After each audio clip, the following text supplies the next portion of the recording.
देवी अहिल्या के सामने हरिपंत और गंगूबा तात्या निकले चाय कम पानी। नमस्कार दोस्तों, स्वागत है आपका आपके अपने चैनल हंग्री स्पिरिट्स में। हंग्री स्पिरिट्स देख रहे सारे दर्शकों का मैं अंजू शर्मा दिल से स्वागत करती हूँ। कैसे हो गई गंगूबा तात्या से इतनी बड़ी चूक कि वो देवी अहिल्या की दूरदर्शिता को पहचान नहीं पाए। कैसे उन्होंने उस दूरदर्शिता को बिना पहचाने अपनी प्लान को एग्जीक्यूट कर दिया और फिर मुंह की खाई।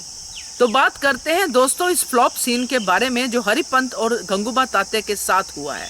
चलिए बात करते हैं। पहले वही निवेदन, जिन्होंने अभी तक चैनल को सब्सक्राइब नहीं किया है कृपया कर लीजिए। साथ में दोस्तों बेल आइकॉन दबाइएगा ताकि आपको हमारे वीडियोस के नोटिफिकेशन मिलते रहे।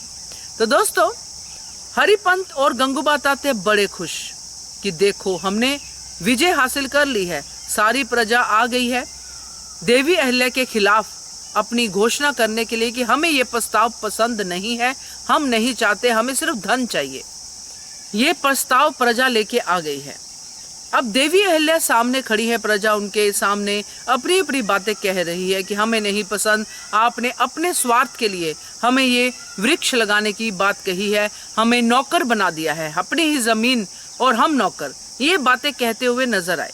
मगर देवी अहिल्या ने सबको शांत कर दिया और उन्होंने कहा कि ये तो अभी शुरुआत है, अभी मेन जो योजना है वो तो मैंने अभी बताई ही नहीं है। जब देवी अहिल्या ये बात कहती है तो हरिपंत और गंगूबा तात्या आपस में देखते रह जाते हैं, उनके चेहरे की हवाइयां उड़ जाती है। तो ये जो हवाइयां उड़ी हैं इसका यही कारण है दोस्तों कि जो देवी अहिल्या की सूझबूझ है वहां तक तो ये लोग पहुंच ही नहीं सकते हैं, क्योंकि देवी अहिल्या को ये बात पता थी कि ये जो सोच है ये यहाँ तक जा सकती है और ये सोच प्रजा की अपनी नहीं हो सकती है, प्रजा को भड़काया जा सकता है।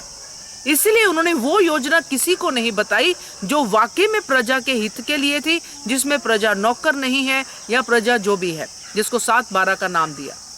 तो ये जो योजना है ये जब देवी अहिल्या सुनाएंगी तब तो इनकी सिट्टी पिट्टी गुम होगी ही होगी, मगर उससे पहले ही उनकी सिट्टी पिट्टी गुम हो गई, क्योंकि जो उन्होंने मेहनत की थी जगह जगह जाके प्रजा के लोगों को भड़काने की वो तो बिल्कुल ही फ्लॉप हो गई। क्योंकि अब देवी अहिल्या जब प्रजा को संबोधित करेंगी, अपनी बात कहेंगी, तो देवी अहिल्या अपने तरीके से उनको ये समझाएंगी कि किसी की बातों में मत आइए, अगर आप मेरे पे भरोसा करते हो तो भरोसा दिखाइए भी।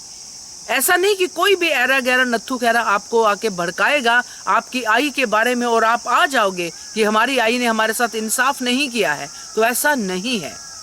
तो ये बात जब देवी अहिल्या समझाएगी तो प्रजा को समझ आएगी, मगर ये बात जब प्रजा को समझ में आएगी तो इन लोगों को भी समझ में आएगा कि हमने जल्दी कर दी, हम तो देवी अहिल्या को समझ ही नहीं पाए, हम तो अपनी ही विजय में खुश थे कि प्रजा को भड़का दिया। अब देवी अहिल्या के सामने प्रजा आएगी और देवी अहिल्या को सुनाएगी बातें, देवी अहिल्या की जो है किरकिरी होगी पूरी प्रजा में और ये साबित हो जाएगा कि देवी अहिल्या राजपाट करने के काबिल नहीं है, ये स्त्री की सोच है, ये कुछ नहीं कर सकती है, ये यही कर सकती है जो इन्होंने किया कि प्रजा को नौकर बना दो और अपनी तिजोरी भरो।